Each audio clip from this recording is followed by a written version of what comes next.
जो सबसे खूबसूरत बात है वो ये कि एक्सपर्ट वाली लाइफलाइन अभी भी जीवित है।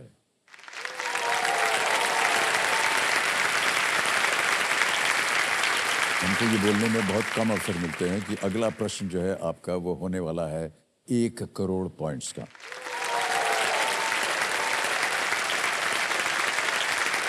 पंद्रहवां प्रश्न, 1 करोड़ पॉइंट्स।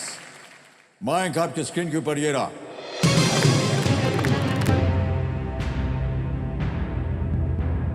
किस यूरोपीय मानचित्रकार को वो मानचित्र बनाने का श्रेय दिया जाता है जिसमें नए खोजे गए महाद्वीप को अमेरिका नाम दिया गया था? Which European cartographer is credited with creating the map that gave the name America to the newly discovered continent? Option सुनिए। A. Abraham Ortelius. B. Gerardus Mercator या Mercator. C.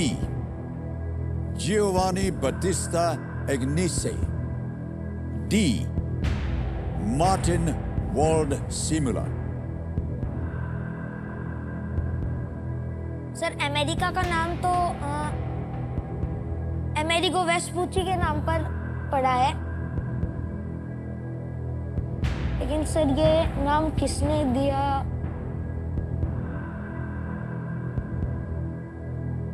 मानचित्र बनाने की बात हो रही है।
एक मानचित्र बनाया उन्होंने जिसका नाम अमेरिका बना चित्र का। वो कौन था जिसने ये बनाया?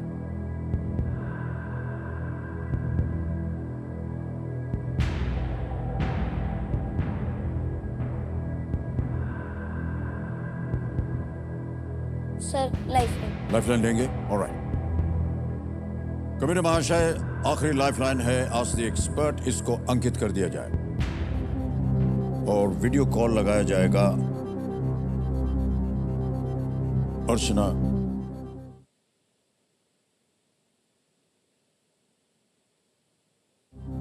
अर्चना जी प्रणाम करता हूं आपको। बारी आ गई आपकी।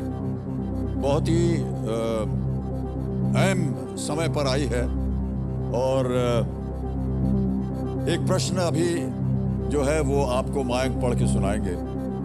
उसके 4 ऑप्शंस हैं ABCD, और जब ये ऑप्शंस पढ़ने शुरू करेंगे तब ये घड़ी शुरू होगी और आपको मिलते हैं 60 सेकंड। अगली आवाज जो है ये माइक की है।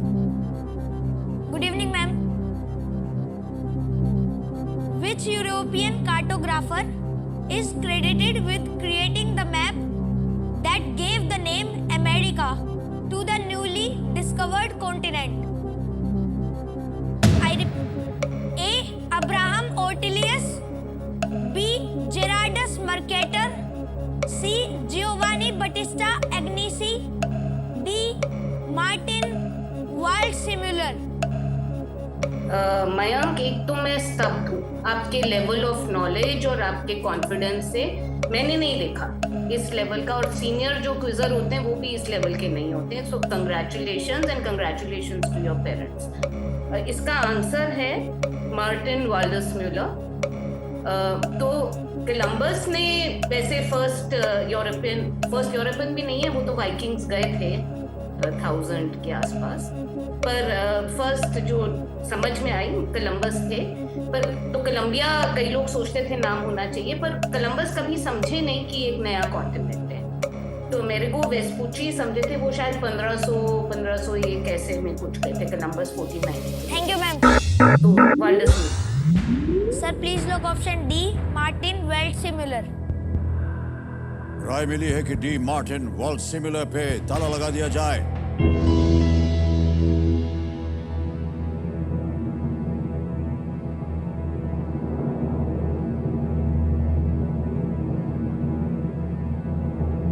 $1 करोड़।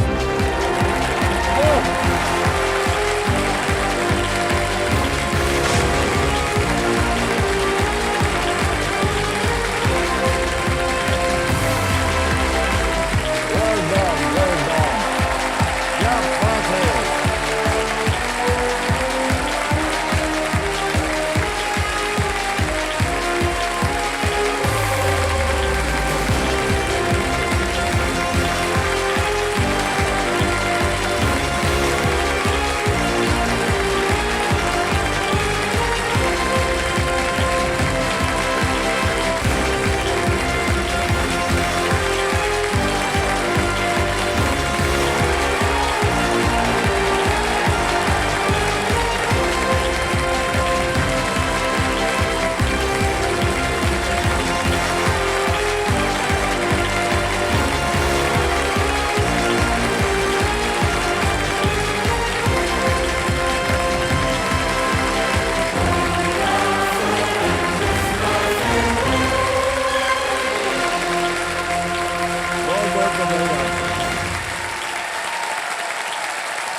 वाह, हमारी नौकरी शुरू हो गई। 1 2 3 1 2 3 और भाई साहब आपके लिए भी 1 2 और 3। क्या बात है, अद्भुत खेल खेला, अद्भुत खेल, अद्भुत।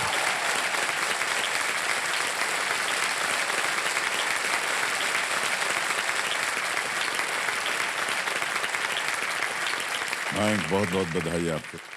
मार्टिन वेल्डसिमुलर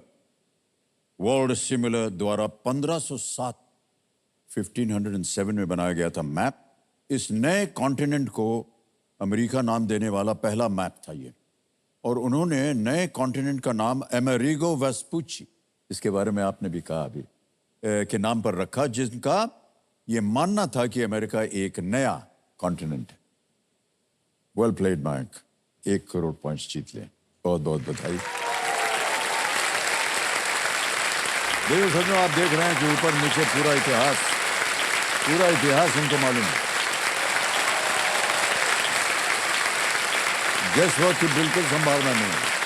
सोच समझ करके आप उत्तर दे रहे हैं, शाश्वत बहुत बहुत बधाई आपको। अब आगे चलते हैं 12वें प्रश्न पर। इसका मूल्य है 12,50,000 पॉइंट्स। तीनों लाइफलाइन जीवित। अगला प्रश्न शाश्वत आपके स्क्रीन के ऊपर ये रहा।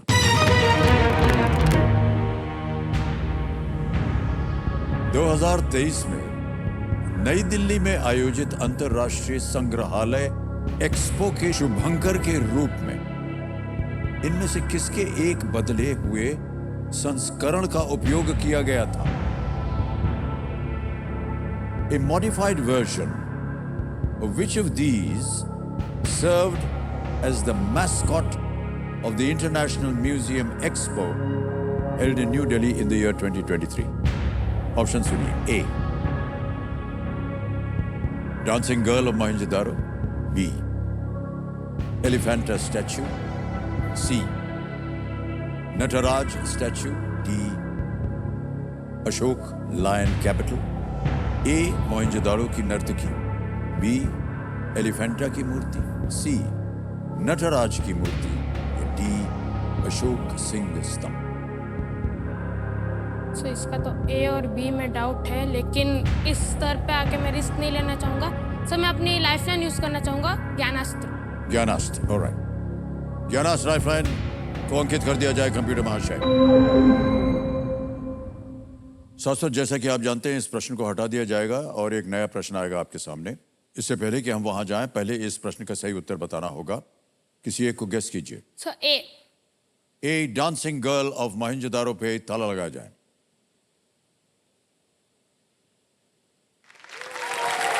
समझ गए आप?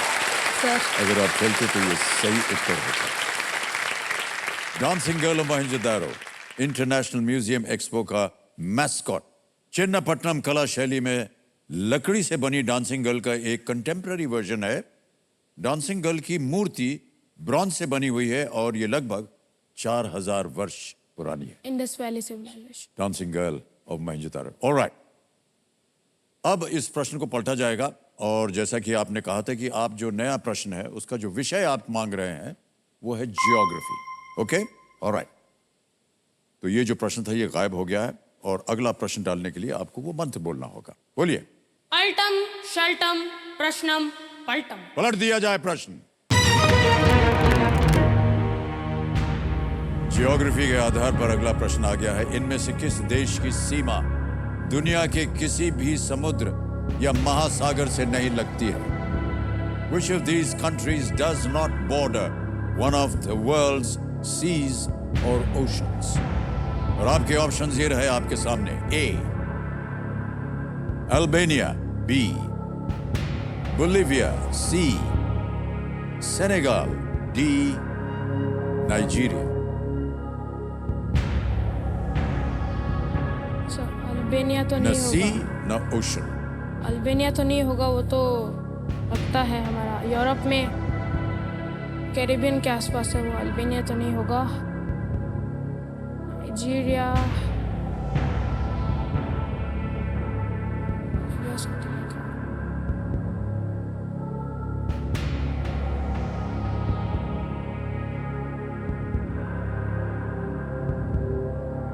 सर मैं अपनी और एक लाइफलाइन लेना चाहूँगा। राइट, सही उत्तर नहीं आ रहा। कौन सी लाइफलाइन लेंगे? ऑडियंस पोल है और आस्क द एक्सपर्ट।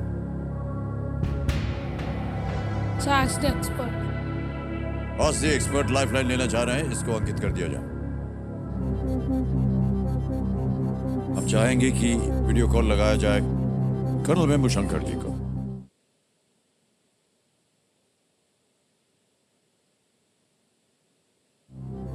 कर्नल साहब, एक बार फिर बारी आ गई आपकी। शाश्वत हमारे सामने बैठे हैं, एक प्रश्न का उत्तर मांग रहे हैं आपसे। उनकी आवाज में वो प्रश्न पढ़ेंगे, 4 ऑप्शन देंगे। तैयार हो जाइए। शाश्वत, आप रेडी है? Yes sir. आपका समय शुरू होता है अब। Sir which of these countries does not border one of the world's seas or ocean?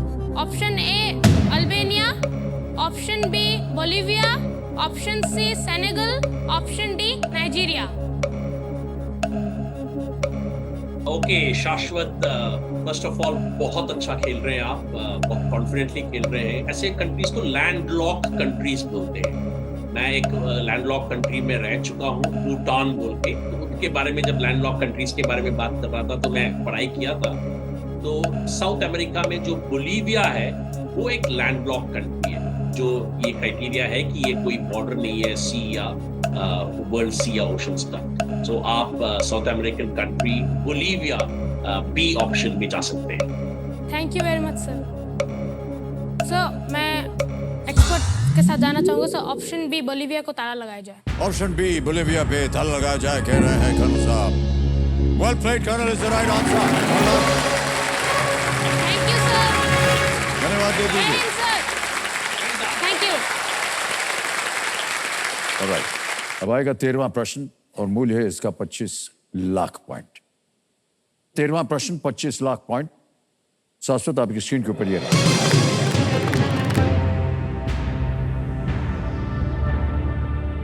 17वीं सदी के किस वैज्ञानिक ने डायनासोर के फॉसिल का पहला ज्ञात वैज्ञानिक विवरण तैयार किया था? Which 17th century scientist created the first known scientific description of a dinosaur fossil? Option सुनिए। A William Whiston. B. John Woodward. C. Robert Plutt. D. Richard Owen.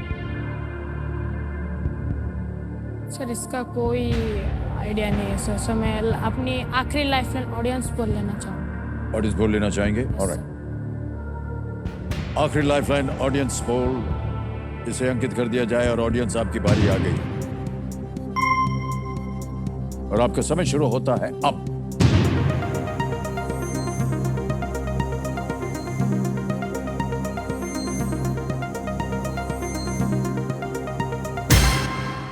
ओह, 16% है, 38 है, 22 है, 24 है। अगर आप संतुष्ट ना हो शाश्वत, तो मैं यही राय दूंगा आपको कि आप क्विट कर सकते हैं। 1250 आप जीते। Yes sir.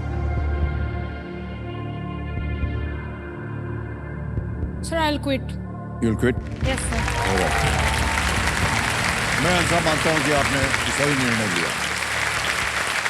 1250 आप जीत रहे हैं। अनुमति हम आपको देते हैं कि आप क्विट कर सकें और तालियां बजते रहें इनके लिए। बहुत ही खूबसूरत तरीके से आपने खेला है।